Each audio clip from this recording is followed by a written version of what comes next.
Bien, esta pregunta que acabáis de leer, que estáis viendo, es una pregunta acerca de la patogenia de la tuberculosis.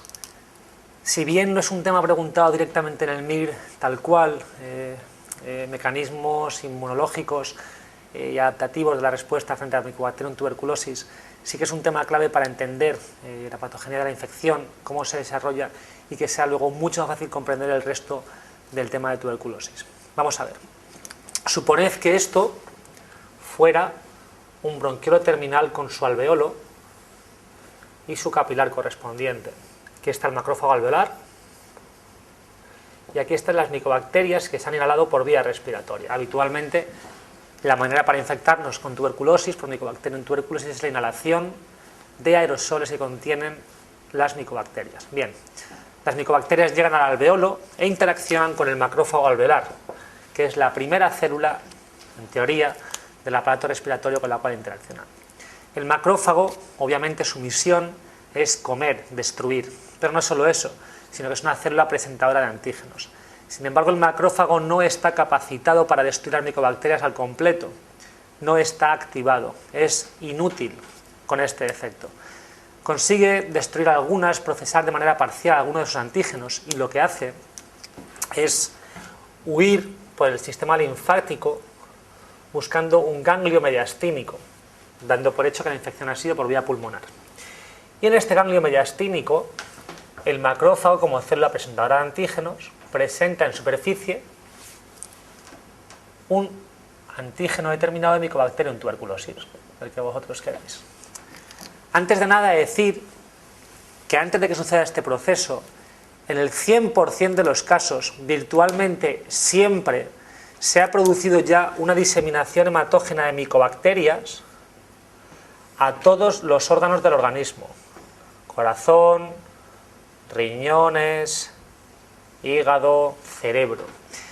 En el 100% de los casos, siempre, virtualmente, antes de que se monte una respuesta inmune, hay una diseminación hematógena de micobacterias a todos los órganos. Bien. El macrófago se ha ido al ganglio linfático y está esperando que un linfocito T naive, ¿qué quiere decir eso? Un linfocito T CD4 naïf, virgen, no diferenciado, específico para ese antígeno, que estaba esperando encontrarlo, lo reconozca. Y en el momento que sucede esto, comienza a montarse la respuesta inmune específica.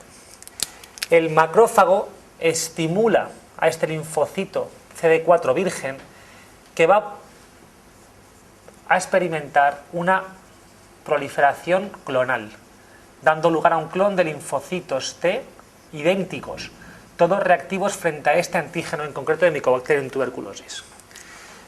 Este clon de linfocitos tiene dos posibilidades. En un 95% de las ocasiones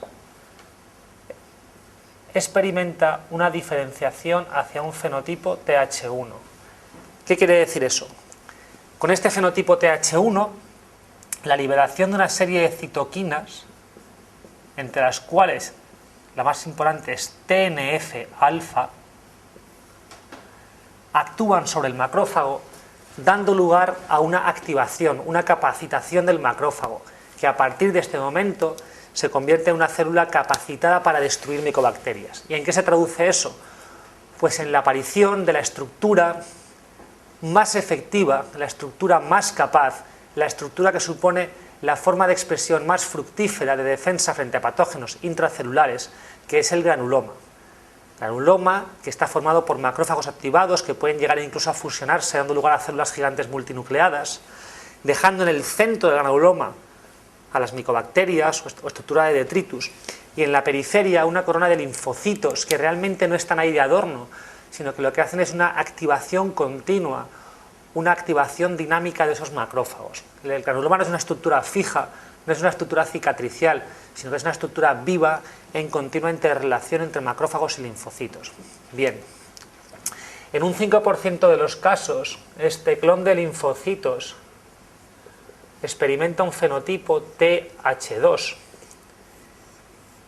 Esto es catastrófico, puesto que en este caso la liberación fundamentalmente de factor de crecimiento transformante beta inhibe aún más al macrófago y hace que sea completamente incapaz de destruir micobacterias. Ahora explicaremos las consecuencias que tiene esto. Hacer hincapié en que este clon de linfocitos, junto con los clones que se generen contra otros antígenos diferentes de la micobacteria, son los que van a migrar al brazo o a la zona donde yo coloque el PPD, los antígenos de micobacteria, en la prueba de Mantoux. Al llegar al brazo formarán una respuesta inflamatoria y darán lugar a la positividad del PPD. ¿Por qué? En un paciente infectado hay clones reactivos de linfocitos que van a la zona a la que son atraídos por antígenos de la muestra que yo pongo y dan un PPD positivo. Bien, para que aparezcan estos clones de linfocitos necesitamos 6 u 8 semanas. Esto es un proceso que requiere su tiempo, no sucede en cuestión de un día. De tal manera que si ponemos en un paciente una prueba de PPD de Mantoux con derivado proteico de Mycobacterium tuberculosis y lo hacemos antes de que se hayan montado, cuando no estamos en esta fase, podemos tener un falso negativo, que es lo que se ha denominado fase prealérgica. Aún no ha dado tiempo a que se monte la respuesta celular inmune. Bien, finalizando con esto, explicar lo siguiente. Cuando entramos por esta vía, de la vía TH1, la formación de granulomas controla todas las micobacterias que nos han infectado, ya sean localmente en el pulmón o en todo el resto de órganos donde se ha producido la diseminación hematógena. Esto es frecuentísimo, de hecho es frecuente encontrarse pacientes que fallecen con 90 años, 80, por la causa que sea, y en la necropsia nos encontramos con que estaban infectados por Mycobacterium tuberculosis. Nos encontramos granulomas hepáticos, esplénicos, meningios y pulmonares. La infección ha permanecido controlada de por vida gracias a la acción de granulomas, macrófagos, células T con fenotipo TH1. Sin embargo, si estos clones de linfocitos T experimentan una diferenciación TH2, lo que nos encontramos son formas primariamente progresivas, en el caso de la infección pulmonar, formas diseminadas incontroladas, puesto que los macrófagos no son capaces de controlar la infección junto con los linfocitos T. El que determina que un paciente haga una respuesta TH1 o TH2 no está claro, no se conoce bien. A día de hoy, una de las líneas de investigación de cara a un futuro para tratar la tuberculosis es la denominada inmunoterapia, dedicada a intentar inducir una respuesta predominantemente de TH1.